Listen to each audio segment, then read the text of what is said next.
Good afternoon, ladies and gentlemen, and I'd like to thank the Green Foundation for inviting me to speak here today. It's very much appreciated. And I suppose really from the organic point of view, I just want to very briefly introduce myself. I trained initially in microbiology, and then I worked for a government agency in the UK, and I worked with artisan food producers primarily, and I worked with some large food producers in breaking down the barriers for export, for actually getting your product out there. So it was a real mixed bag. I then worked over here in Ireland for a fast food company, and a very well-known fast food company. And then I worked for a farm organisation, and now I'm working back, as it were, in the organic sector, because that's what my family are from. So I've gone back to what I know. So when people talk to me about the fast food sector and they knock it, and they stereotypically sort of refer to organics as well as this elitist thing, I can assure you my background has been so varied that I think I come from quite a balanced understanding of where these are coming from. And I find it hugely disappointing to see the organic sector in Ireland being sort of viewed as this elitist alternative, etc. It really isn't. There's a real mixed bag. It's a hugely varying dynamic sector. And unfortunately, it's maybe not represented in terms of policy from that. When we look at policy changes, we don't always have those policy designs that actually reflect the sector, the organic sector specifically. The question of how food will be produced in 2020 is certainly an interesting one. And at first it was, oh yeah, sure, it's this. But the more you think about it, the more it comes on to... this isn't working. Okay.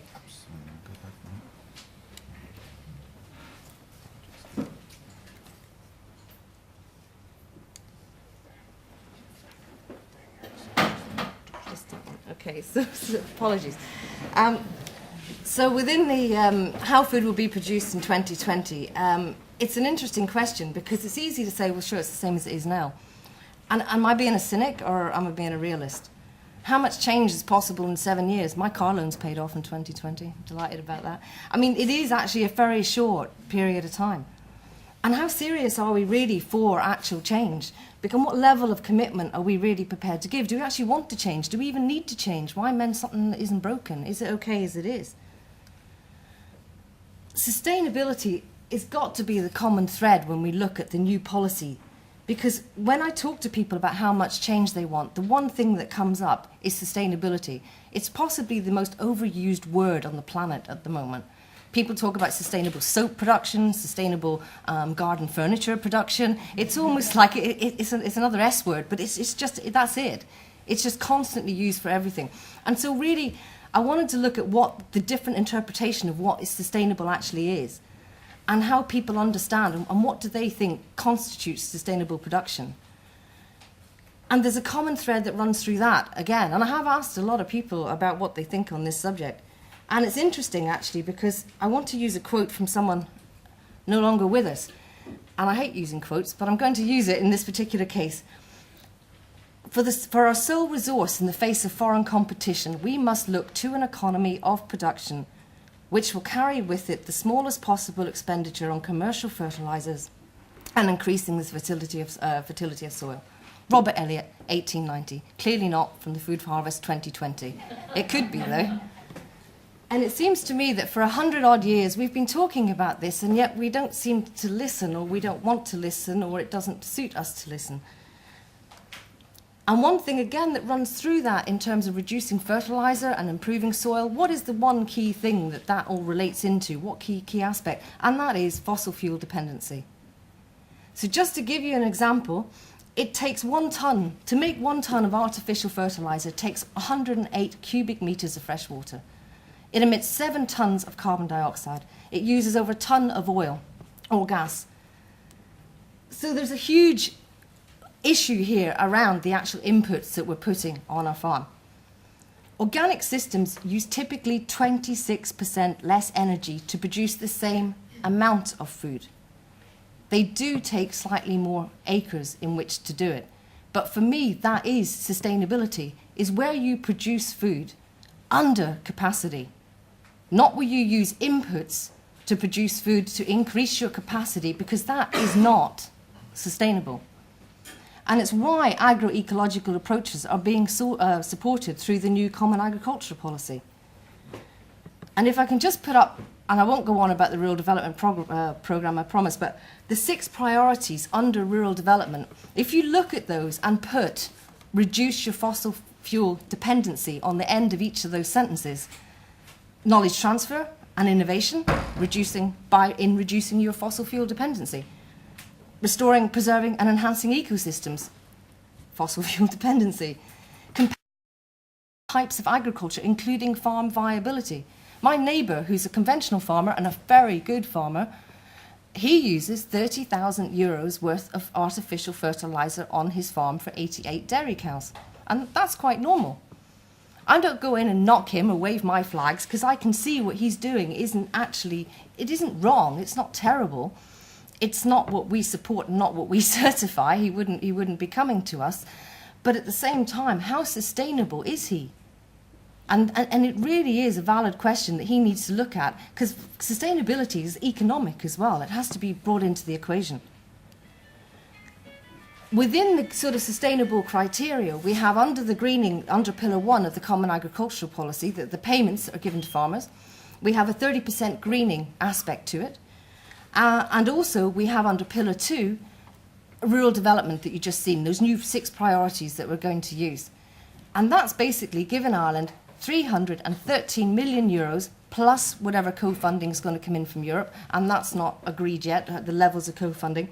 So needless to say, that 313 million, rounded up to, with co-funding, it's going to be in and around 500 million, maybe slightly more, hopefully. Maybe double, hopefully. It's got a big job to do. Those 6 priorities are what is going to support the future methods of farming and agroecological approaches and agri-environment schemes and organic farming schemes going forward. So it's actually a very small amount of money. So it's absolutely critical that the option to put 15% of this budget back into Pillar 1 is not used. And that is a real option at the moment. They can take 15% of this money and put it back into Pillar 1. It needs to stay in Pillar 2 because it's got a big job to do. Climate change. Recently, yesterday actually, I heard the EPA's report on 3% increase in emissions. Do you know, I feel really sorry for farmers on this one because, of course, it's actually 3% higher. There's 3% more cattle. Beef prices were good. People are going to market supply. But this particular one I find interesting because it goes over 50 years. And as you can see from Marine Institute here, the sea temperature around Malin Head sea surface over the last 50 years of recording, there are some blips in it there. They did give me a hugely detailed reason why they were there, but it shows you the picture. Basically shows you that there is the mean, the line going through it, shows you the sea temperature change actually coming up over the last 50 years. We do have a problem. We're not in isolation here. And this isn't the only factor, but it's certainly a critical factor on what happens on our land-based production, is what happens on the sea. We're an exporting country here in Ireland.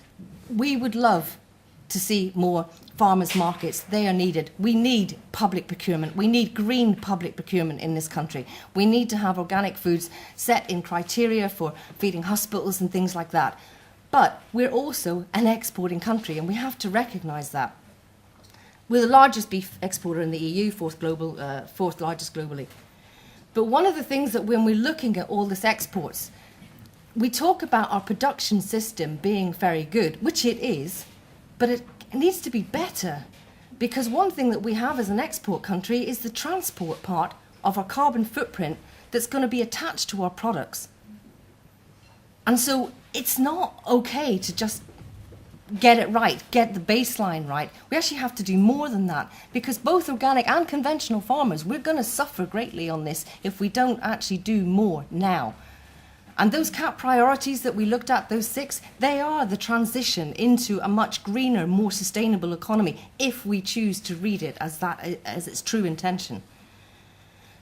How green, our green image, how long is it going to last? An image is an image. It's like wearing a good suit to an interview. Sooner or later, you've got to talk. You've got to have credentials. You've got to have science, evidence-based policy. You've got to have the science behind it. And that science is increasing constantly. It's becoming much, much more accurate. And so it's really important that we actually do more. We're limited in the options as the other gentleman here mentioned earlier, on what we can do to reduce greenhouse gas emissions. We can extend our grassland, we can change the feeding patterns of certain beef production systems, but it really is quite limiting. And what we're doing is we're asking farmers, all farmers, to constantly change, and now we have a new policy and we're going to do this. We need to define what we're going to do now, and we need to say this is what we're going to do by 2020, and we've got to get it right. Because even though the Food Harvest Report, as interesting as it is, it also needs to be taken into consideration, the greenhouse gas emissions that are going to come from that. Basically, we need to get it right now. We have an option here under the new Common Agricultural Policy to put mechanisms in place that are actually going to go forward and that are going to be greener than green, because we need to get it greener than green. And we also, with the greatest respect to Board B, and I don't mean this in any derogatory way here, it has to be greener than origin green if we're to have a future in this country. Marley Park, Sunday 13, quick plug, National Organic Food Fair in Marley Park. You're all very welcome, kids especially. Thank you very much.